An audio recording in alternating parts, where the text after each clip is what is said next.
Stroke অর্থাৎ কোনো কারণে মস্তিষ্কে রক্ত সরবরাহ কমে গেলে মস্তিষ্কে যে সেলগুলো রয়েছে অর্থাৎ নার্ভ সেল বলি বা নিউরোলজিক্যাল সেল, সেই সেলের রক্ত সরবরাহ কমে গেলে শরীরে যেসব অঙ্গের ক্ষতিগ্রস্ত হয় সেটাকে আমরা স্ট্রোক বলি।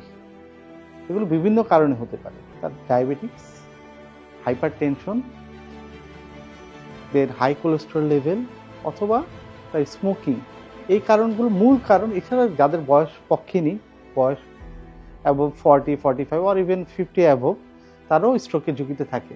সুতরাং যারা স্ট্রোক পরবর্তী বিভিন্ন জটিলতায় ভুগছেন তাদের জন্য রয়েছে ইডব্লিউভিলা মেডিকার স্টেম সেল বেসড বিভিন্ন রিজেনারেটিভ ট্রিটমেন্ট, যার মাধ্যমে আপনার স্ট্রোক পরবর্তী জটিলতা অনেকাংশে কমানো সম্ভব।